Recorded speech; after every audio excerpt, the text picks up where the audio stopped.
Hello dear students, welcome back to my channel physics SPC ray optics का एक question.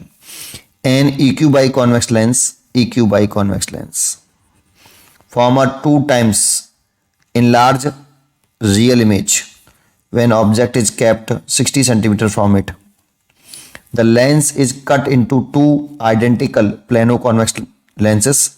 If the object again kept 16 centimeter in the front of one of these lenses, find the nature and position of image is formed.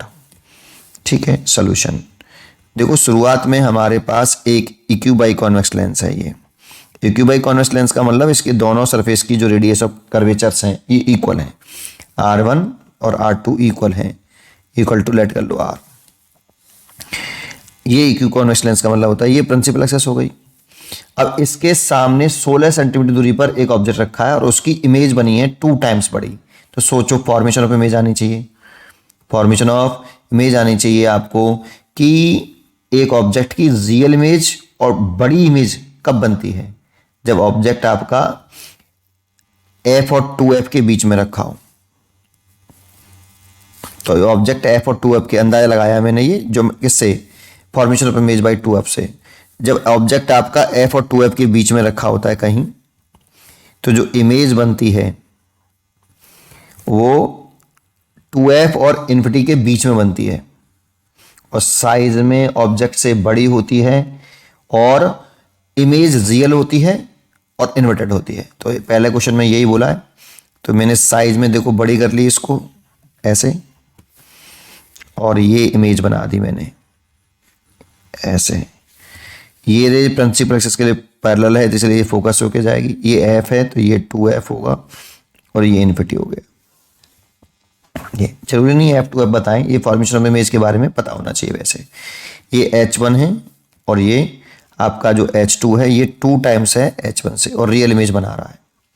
ठीक है ना, real image और बड़ी है object 16 centimetre आपकी, वो 2 times बड़ी थी। H2 इक्वल टू 2 times, ऐसा क्वेश्चन में हमसे कह रहा है, ऐसा हमसे क्वेश्चन में कह रहा है ना। ये समझ में आ गया होगा। चलिए आगे देखते हैं। तो ये H2 इक्वल टू हो गया इतना, और ये 16 सेंटीमीटर दूरी पर एक ऑब्जेक्ट रखा है बेटा। U बराबर 16 सेंटीमीटर है ये, ठीक है। और इसकी बस इतनी जानकारी है और कुछ जानकारी नहीं है। तो इसकी देखो फोकल लेंथ निकाल लें अगर हम, काम तो बन जाएगा काम। फोकल लेंथ ही निकाल लें बस केवल। कैसे? लीनियर मैग्निफिकेशन M बराबर होता है, एक तो होता है V अपॉन U और एक होता है S2 अपॉन H1। ये एक और होता है बेटा, बना लो इसको। 1 अपॉन F बराबर 1 upon V minus 1 upon U, ये हुआ है। तो इसे बना लेते हैं। कैसे? U के टर्म में बनाइए, क्योंकि U पता है और F पता है, तो U और F के टर्म में बनाइए। तो U के टर्म में बनाना है तो U का ही मल्टीप्लाई कर देते हैं, और V के टर्म में बनाना है तो V का मल्टीप्लाई कर देते हैं। तो U का मल्टीप्लाई कर दो बोथ साइड में, तो U अपॉन F बराबर U अपॉन V माइनस 1, ऐसे। तो इसको क्या ले सकते हो आप, इसको तो ऐसे देने दो, और इसको क्या ले सकते हो सोचो। V अपॉन U M है, तो U अपॉन V क्या होगा, 1 अपॉन M होगा माइनस 1। इसको इधर ले आओ तो 1 plus U upon F is equal to 1 upon M। यहाँ से F एलसीएम ले लिया, F plus U is equal to M। तो M आ गया F upon F plus U। तो देखो M का एक फॉर्मूला और बना लिया मैंने। तो M का एक और फॉर्मूला लिख लेते हैं, F अपॉन U। एक और बना सकते हैं V के टर्म में, V का मल्टीप्लाई करके फिर दोबारा से बना सकते हो। इससे क्या फायदा होगा कि मैं ये दोनों रिजल्ट ले लूँ ना सीधा सीधा यार।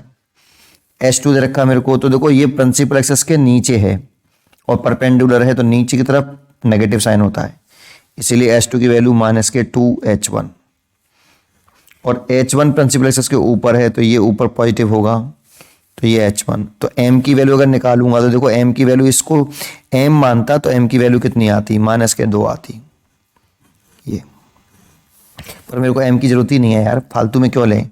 F निकालना सीधा बेटा, F निकालना है। और U की वैल्यू देखो, ये इंसिडेंट रे के विद साइन लिखते हैं बेटा, जो वैल्यू नॉन है उनका वैल्यू विद साइन पुट करते हैं। ये ऑप्टिकल सेंटर है, तो ऑप्टिकल सेंटर के अपोजिट रस में नाप रहा हूँ, ये ऑब्जेक्ट है ना आपका ओ डैश, और ये इमेज है आई डैश। तो ये डिस्टेंस में कैसे मेजर कर रहा हूँ, इंसिडेंट रे के अपोजिट।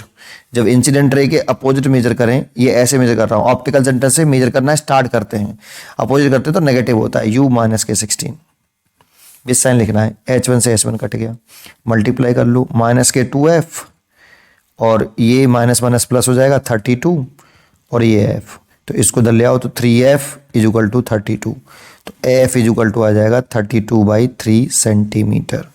देखो इतनी फोकल लेंथ आई भाई, 32/3 सेंटीमीटर, ये फोकल लेंथ आ गई। लेकिन हमसे फोकल लेंथ थोड़ी पूछी है, हमसे क्या कह रहा है आगे, the lens is cut into 2 identical plano convex lens. अब इस लेंस को 2 आइडेंटिकल प्लेनो कॉन्वेक्स लेंस में काट लो, दैट मीन्स जैसे ये PQ बाई कॉन्वेक्स लेंस था, इसकी फोकल लेंथ थी f। अब इस लेंस को आप यहां से 2 भागों में ऐसे काट दो, तो कोई भी एक पार्ट ले लो, दोनों प्लेनो कॉन्वेक्स बनेंगे। तो मैंने मान लो ये वाला ले लिया, ये प्लेनो कॉन्वेक्स बन गया। अब इसकी जो फोकल लेंथ होगी वो 2f होगी, डबल होगी इसकी। सर कैसे, अगर इसको ऐसे काटते तो फोकल लेंथ पे कोई इफेक्ट नहीं पड़ता, और ऐसे काटते हैं तो 2f हो जाता है। तो कैसे हो जाता है उसको मैं एक रफ कॉपी पे बता देता हूँ, आप डायरेक्ट लिख सकते हो इस जगह पर, है ना, जरा समझो। यहाँ बता देता हूँ कि देखो UQ बाई कॉन्वेक्स लेंस था हमारे पास पहले ये, और इसका रिफ्रैक्टिव इंडेक्स मान लो कि म्यू है, इसकी फोकल लेंथ f है। तो फॉर्मूला लगाओ, लेंस मेकर फॉर्मूला 1/f बराबर mu minus 1, 1/r1 minus 1/r2। ये अब इसमें इसको फर्स्ट सरफेस मान लो आप, इस वाले को, क्योंकि मैंने रे इस पे पहले रे इस पे इंसिडेंट हो रही, तो ये फर्स्ट सरफेस है। इसका स्फीयर इधर की तरफ बनेगा, देखो ऐसे, तो ये इसका सेंटर रेडियस ऑफ कर्वेचर ये आएगा, ये तो सेंटर ऑप्टिकल सेंटर, तो ये R1 हो गया बेटा। तो R1 कैसा होगा, इंसिडेंट रे के डायरेक्शन में मेजर कर रहे हैं तो R1 होगा पॉजिटिव, और ये सेकंड सरफेस है तो इसका स्फीयर इधर कंप्लीट होगा, तो ये सेंटर कर्वेचर C2, तो ये ऐसे इंसिडेंट ये R2 होगा आपका ये वाला। लेकिन इसे ऐसे मेजर कर रहे हैं तो इंसिडेंट रे के अपोजिट डायरेक्शन में कर रहे हैं तो R2 नेगेटिव होगा। तो यहाँ पे पुट कर दो, म्यू माइनस 1, 1/r1 तो प्लस का है और R2 माइनस का है, क्योंकि EQ बाई कॉन्वेक्स लेंस है तो R1 R2 बराबर होंगे किसके, R के। विद साइन लिख दिया तो ये आ जाएगा म्यू माइनस 1 2/r। इतनी फोकल लेंथ होगी किसकी, EQ बाई कॉन्वेक्स लेंस की, ये है ना। अब इसको अगर प्लेनो कॉन्वेक्स में तोड़ लें, ये बना लिया, फिर दोबारा से करें। अब लाइट ऐसे फिर डाल लें हम इस पे, R1 बताओ इनफाइनाइट, प्लेन सरफेस की रेडियस ऑफ कर्वेचर इनफाइनाइट मानते हैं, और इस सरफेस की देखेंगे तो इसका गोला इधर बनेगा, स्फीयर इधर बनेगा, ये इसका ऑप्टिकल सेंटर ये होता है, ये C2 है, तो इधर की तरफ नापेंगे R2। तो इंसिडेंट रे की कैसे नाप रहे हैं, अपोजिट तो माइनस के, तो R2 तो R था ना, तो R2 R है, और लेकिन R1 इन्फिनिटी हो गया है, तो नई फोकल लेंथ देखें 1/f डैश इसकी, तो बराबर म्यू माइनस 1, मटेरियल पे कोई इफेक्ट नहीं पड़ेगा, जो मटेरियल इसका है वही मटेरियल इसका है, और 1/r1 माइनस 1/r2, फिर लगाओ तो म्यू माइनस 1, 1/r1 की वैल्यू हो गई इन्फिनिटी, और R2 की वैल्यू हो गई आपकी माइनस के R, तो ये हो जाएगा म्यू माइनस 1, ये तो जीरो हो जाएगा, माइनस माइनस प्लस 1/r, ये इतना आ गया। अब इस वाली फोकल लेंथ में और इस फोकल लेंथ में रिलेशन चाहिए, तो चेक करो बेटा, यहाँ ये वाली वैल्यू की जगह पर हम ये वाली वैल्यू पुट कर सकते हैं, तो इस वैल्यू की जगह पर हम ये वाली वैल्यू पुट कर सकते हैं। तो इसमें अगर मैं पुट कर दूं तो 1/f बराबर 2 इंटू, इसकी जगह पे क्या लिख सकते हैं, यहाँ पे 1 लिख सकते हैं ना बेटा हम, तो इसकी जगह पर हम ऐसे 2 इंटू 1 लिख लो, तो इसकी जगह पे आप लिख सकते हो 1/f डैश, 1/f डैश। तो यहाँ से अगर आप f डैश देख रहे हो तो कितना आ रहा है, इसके अंदर इसे क्रॉस मल्टीप्लाई कर लो, 2f आ रहा है। तो प्लेनो कॉन्वेक्स लेंस की फोकल लेंथ इस वाले फोकल लेंथ के डबल आ रही है। चलिए अपने वापस उस पे आते हैं क्वेश्चन पर, ये डबल हो जाएगी, उसकी भी फोकल लेंथ जो सेकंड पार्ट है इसका, इसकी भी फोकल लेंथ 2f होगी। लेकिन अगर लेंस को आपने ऐसे काटा होता, ये EQ बाई कॉन्वेक्स लेंस है, लेकिन EQ बाई कॉन्वेक्स लेंस होना चाहिए, इसको ऐसे काट देते, इसके 2 हिस्से आते, एक ये वाला और एक नीचे वाला, तो फोकल लेंथ पे कोई इफेक्ट नहीं पड़ता, ठीक है, नहीं फोकल लेंथ f ही रहती।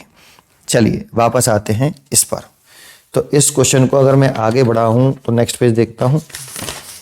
अब हमारा क्वेश्चन ये था कि अगर काटने के बाद ये प्लेनो कॉन्वेक्स लेंस ले लिया मैंने ऐसे,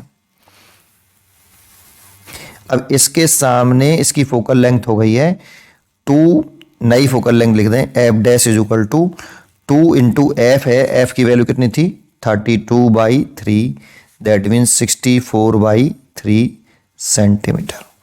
इसके सामने ये ऑप्टिकल सेंटर हो गया, इसके सामने अगर हमने 16 सेंटीमीटर की दूरी पर जाके नहीं, फिर हमने क्या रख लिया, अगेन एक ऑब्जेक्ट रख लिया, ये ऑब्जेक्ट है 16 सेंटीमीटर की दूरी पर, ठीक है नहीं, 16 सेंटीमीटर की दूरी पर, है ना। फिर हमसे पूछ रहा है कि जो फाइनल इमेज है उसकी position, find the position of image formed by, तो लेंस फॉर्मूला लगा लो 1/f बराबर 1/v माइनस 1/u। एफ दे रखा है और यू भी कितना है -16 हो जाएगा सेंटीमीटर, कैसे इंसिडेंट रे हो गई बेटा ये। तो यहां पर पुट करें तो 1/64, तो ये 3 ऊपर पहुंच जाएगा बेटा। 1/v निकालना है, u की वैल्यू जिसको निकालते हैं उसका साइन पुट नहीं करते हैं, ठीक है, बाकी का सब साइन सहित लिखते हैं। तो ये तो फोकल लेंथ है, कॉन्वेक्स लेंस है तो पॉजिटिव होगी, ये -16, तो माइनस माइनस प्लस हो गया, इसको उधर लेके आएंगे फिर माइनस हो जाएगा, 3/64 माइनस के 1/16, यहाँ से 64 एलसीएम ले लें तो ये 3 और ये 4, तो ये माइनस के 1/64 आया। तो v is equal to minus के 64 सेंटीमीटर। माइनस साइन ये बता रहा है कि जो इमेज है वो ऑप्टिकल सेंटर के इधर बनेगी या इधर बनेगी। देखो इधर की तरफ जो डिस्टेंस नापेंगे वो नेगेटिव होगी और इधर की तरफ नापेंगे तो इंसिडेंट की डायरेक्शन में नापेंगे तो वो पॉजिटिव होगी। तो इमेज इस साइड में बनी है, इस साइड में बनी है, दैट मीन्स ये वर्चुअल इमेज होगी बेटा। नेचर भी पूछ रहा है तो वर्चुअल होगी। कैसे, तुम चाहो तो डायग्राम बना सकते हो इसमें।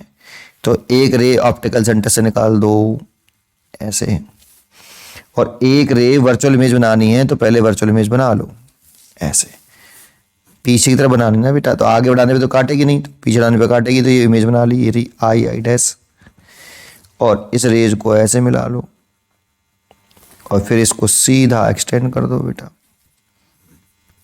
अब ये देखो ये रिफ्लेक्टेड रे है, ये रिफ्लेक्टेड रे आगे बढ़ाने पे नहीं मीट कर रही, पीछे बढ़ाने पे कर रही हैं, इसीलिए ये इमेज बन जाएगी।